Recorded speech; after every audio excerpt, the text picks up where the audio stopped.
Hello guys, so nandito tayo ngayon sa baba ng excavation area natin.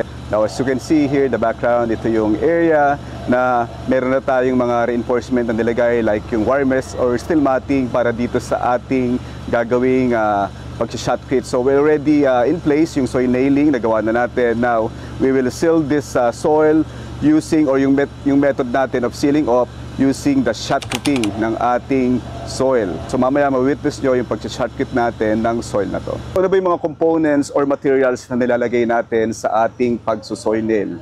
So isa-isahin natin dito sa actual na nasa background ko na mga na-install nating materials para dito sa ating soil nailing or sa ating pag-shotcrete. Now, papakita ko sa inyo dito ngayon on the actual yung nilagay natin dito sa ating pagso-soil nail, no? Yung mga materials na nilagay natin dito sa soil to stabilize and also to reinforce yung soil natin from any soil erosion habang we are going or excavating deeper dito sa ating basement area. Ito guys, yung actual layout or installation para sa ating soil nailing and shotcreting. So ito guys, yung actual na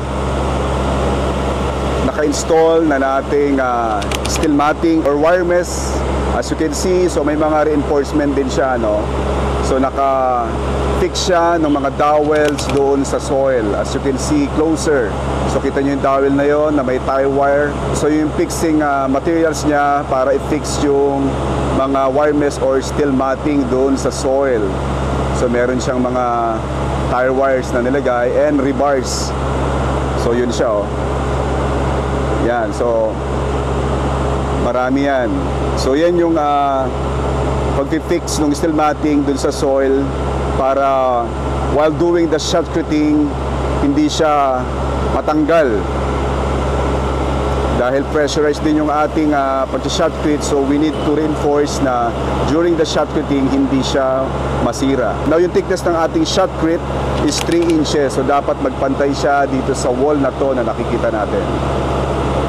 So meron na tayong nailagay na rebars na 32mm na rebar para dun sa ating soil nail. So nakita nyo yung hole na yan na may rebars, including this one and another one here, then another one there. So may mga interval siya na 1.6 meters ang interval niya. So meron tayong wire mesh or steel matting, also yung reinforcement niya to hold dun sa soil yung ating steel matting. Then we also have, as you can see, meron tayong pipe na nandyan, no, na PVC, no? So meron tayo dito, meron tayo doon, then so forth. So ito naman yung pinaka drain area niya, no? Kung merong water na nandun sa soil, so it easily drains out dito sa ating PVC pipe. So kaya meron yan. So meron tayong groundwater kasi, so we need to have a hole para yung water dyan siya lumabas. Then here, as you can see, meron siyang nakausli na rebar, no?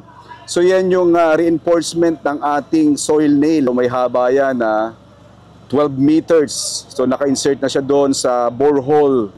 Now over here, itong part na to or area na to, ito yung ating shotcrete later. So unang materials, we have the steel matting or wire mesh. Then pangalawa, we have the rebars. Then also we have the pinaka-whip hole natin dito, yung PVC. Then also itong ating rebars para dun sa ating soil nail. Over here, nakikita nyo dito, meron tayo mga borehole na merong rebar. Yan. Then here, then dun din sa kabila. So this one, ito yung ating reinforcement dun sa ating pag-soil nail, no? So meron ng grout yan. So nabuhusan na natin ng concrete yan doon sa loob. So may haba yan na 12 meters. So yan yung nagre-reinforce or nag-hold ngayon doon sa ating lupa doon sa loob para hindi siya ma-disturb at ma-reinforce siya. So to prevent soil erosion while we are doing the excavation. So every phase natin, meron tayong 2 meters na high. As we go on deeper, every 2 meters naglalagay tayo ng shotcrete. Kagaya nito. So later on, we will shotcrete this one to reinforce the soil and to prevent soil erosion and to stabilize the area of this wall or soil. Over here guys, ongoing na yung ating shotcreting ng surface na pinakita ko sa inyo. Ito yung manner or process ng pag-shotcrete in preparation dito sa ating pag-seal off ng ating soil na na-soil na rin natin. Now dito si Engineer Vico, yan, kaway-kaway. So siya yung engineer in charge dito sa Active Geo Anchor, the one in charge dito sa ating pag-soilinate sa project. So right now, this one is the ongoing shotcreting of the soil. So nakikita nyo yung concrete. So sinisil off niya yung area na nilagyan natin ng rebars, no? Yung mga steel matting and wire mesh. And also, ito, nalagyan na rin natin siya ng soil nailing. So sinisil off na rin natin siya para maging kagaya siya nung ating pader na nakikita nyo. So para pareha siya nung pader na yon. So right now, still ongoing yung ating shotcreting. So this is the manner and the process of shotcreting of this wall.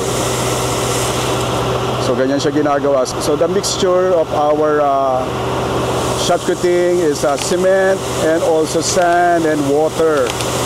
So yan yung manner, yung process niya. Now over there, yan yung wall. Dapat yung shotcrete natin magpantay doon sa wall. Kagaya nung natapos na wall na to. So ganyan yung manner nung gagawin natin dito sa wall na to. Para ma-seal off na natin siya. So ang thickness ng ating shotcrete is 3 inches.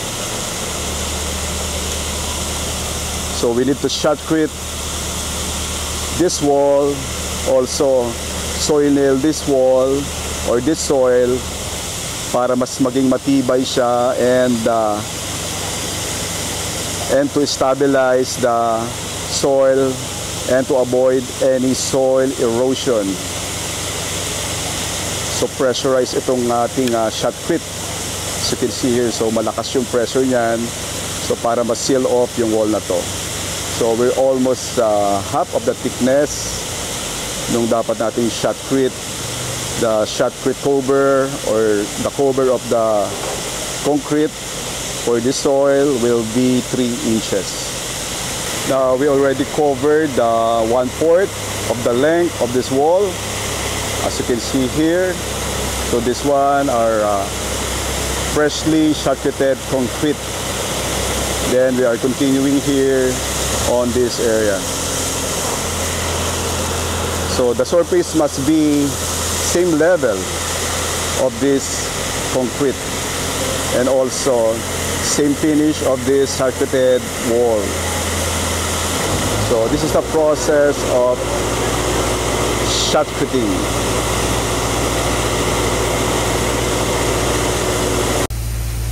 Alright guys, so nasa 3/4 na yung na-cover na natin na wall.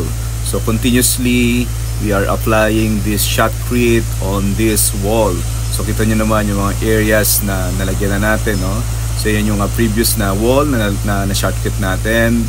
Now continually, ito namang area or itong wall na to ang tinatapos natin ng shotcreting. So 3/4 na yung nalagyan na natin.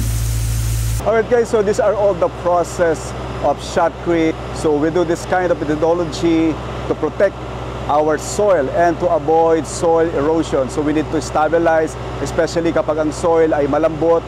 So kinakailangan natin siyang patibayin at i-reinforce using yung ating soil nailing and to seal off with shotcrete. So yun yung methodology na in-apply natin dito sa project na ito. As we go in our excavation with our 3-level basement, we need to secure and to protect our soil from any soil erosion. Lalong-lalo na magtatag-ulan na. So kinakailangan nating maging matibay yung wall natin to avoid any problem as we go in our excavation dito sa project. Alright guys, so till then, I'm Architect Jojo, joyfully sharing with you what Archi knows. Thank you very much and God bless you all.